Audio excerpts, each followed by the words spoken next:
Hello friends, a terrorist attack in J&K's Pelgam on April 22, 2025 resulted in the death of 26 civilians, pushing India and Pakistan's relationship to the brink. India's public is enraged by the TRF's attack.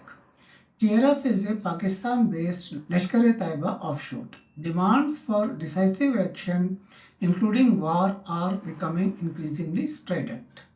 Pakistan has refused to admit its role in the massacre. Its subsequent actions, including suspending the 1972 Shimla Agreement, have dramatically increased tensions. Let us examine the realistic strategic options available to India in response to the Pelgam attack. Also, let us analyze the practicality and implications of military's responses like surgical strikes or war and non-military alternatives.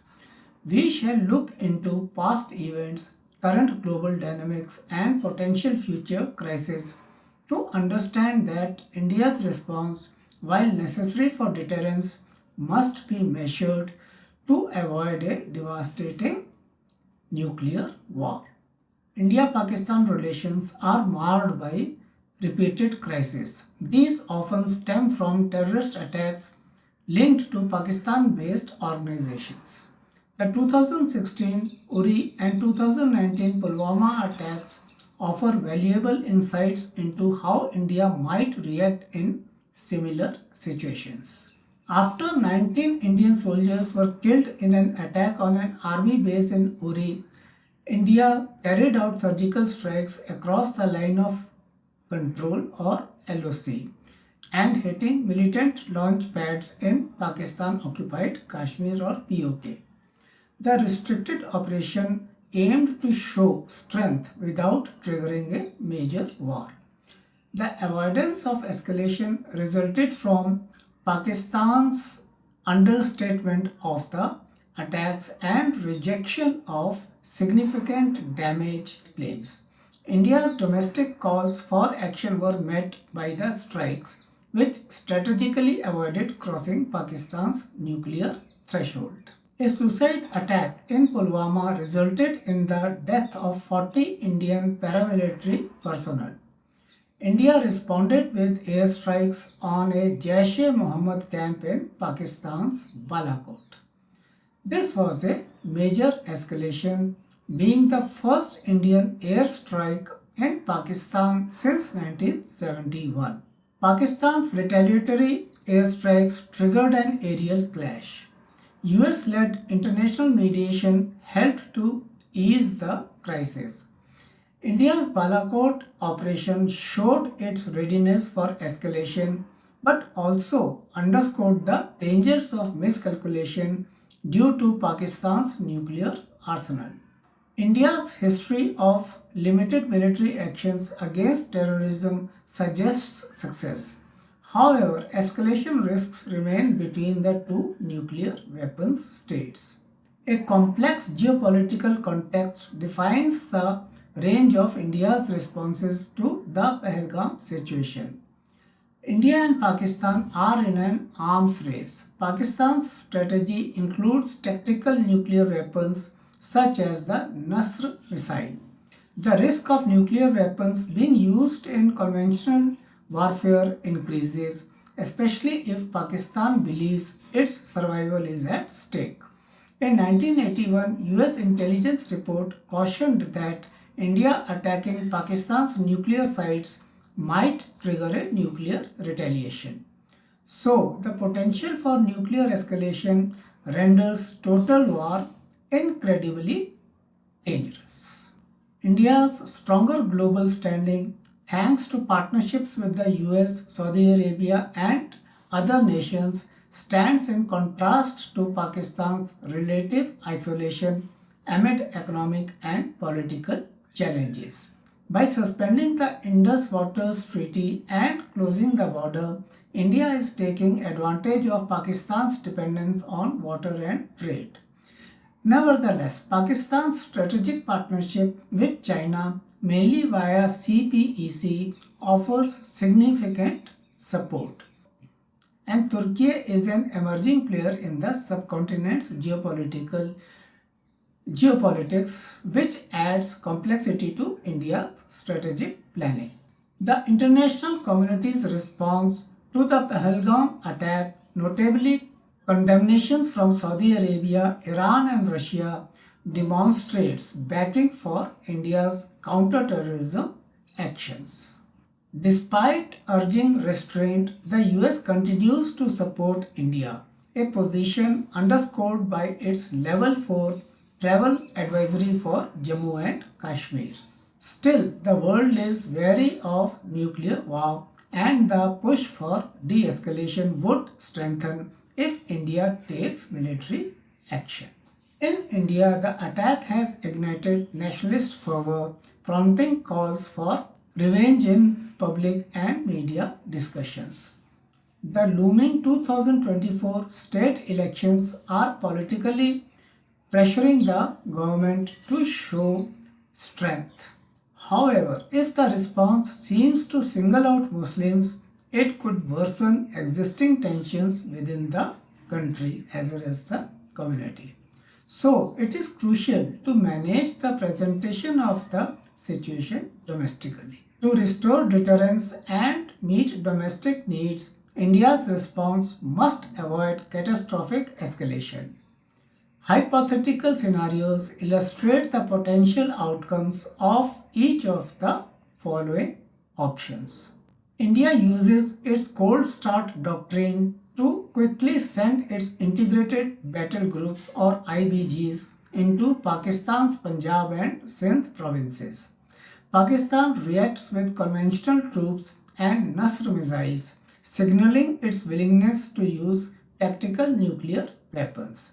Diplomatic intervention from the US, China, and other international actors increases as casualties rise.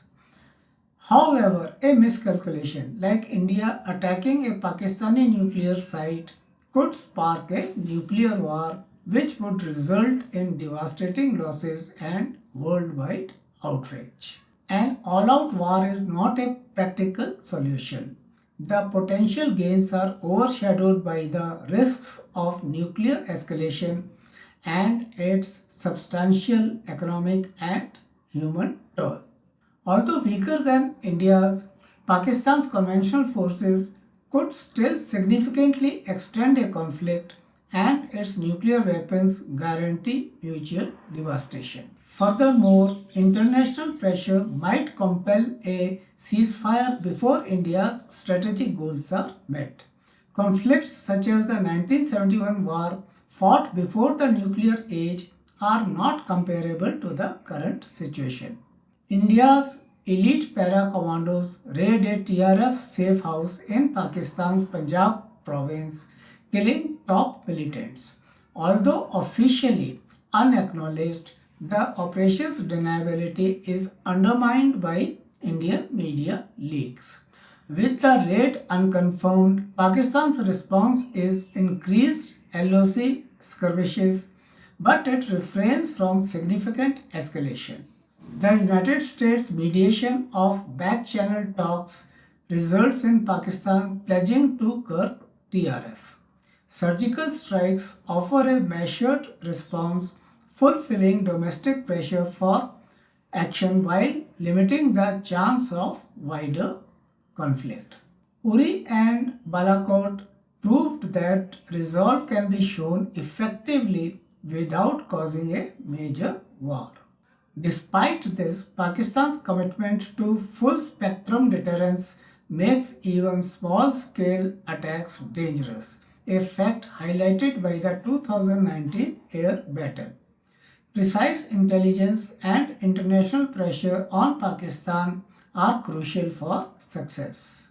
To cripple Pakistan's agriculture, India escalates its Indus Waters Treaty suspension, altering water distribution.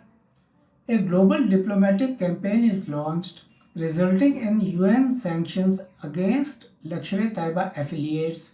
Cyber attacks on Pakistan's military communication networks hinder terrorist coordination. To prevent domestic unrest, India fortifies Jammu and Kashmir's security and funds initiatives to counter radicalization. India can weaken Pakistan without war by using economic and diplomatic pressure. Pakistan's reliance on Indus water makes suspending the treaty a potent tool. Cyber attacks provide plausible deniability.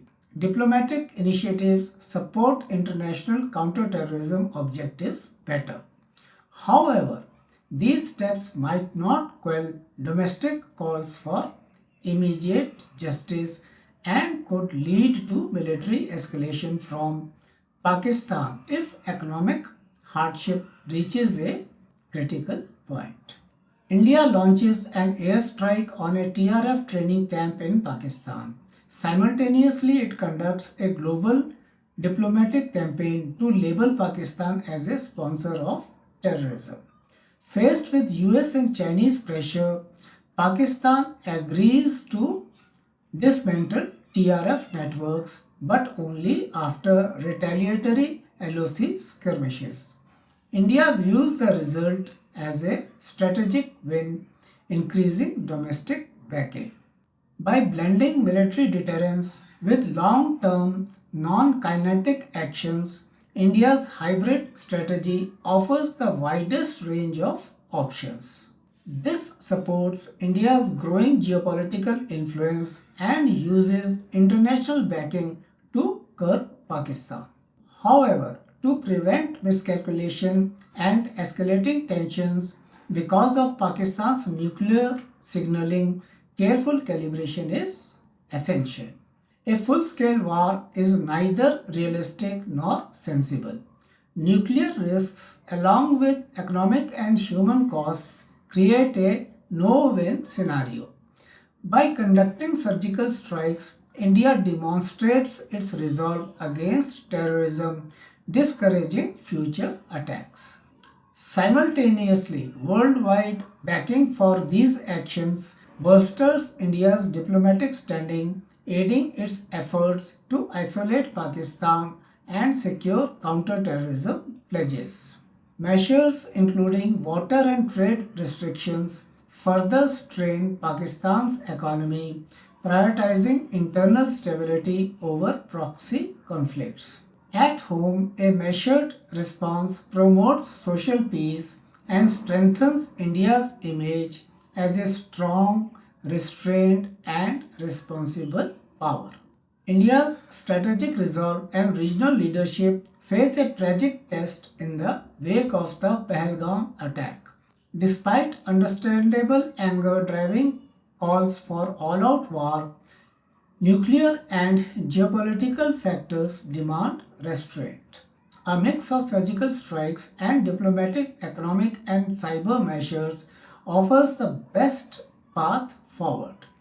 Drawing on the experiences of Uri and Balakot, India can retaliate against the perpetrators, discourage future attacks, and enhance its global image while avoiding a major conflict. South Asian peace requires a balance of power, clever diplomacy, and a commitment to a stable region. While facing this crisis, India should uphold justice without compromising its future. In case you have liked my video, please do like, subscribe, comment and share. Thank you.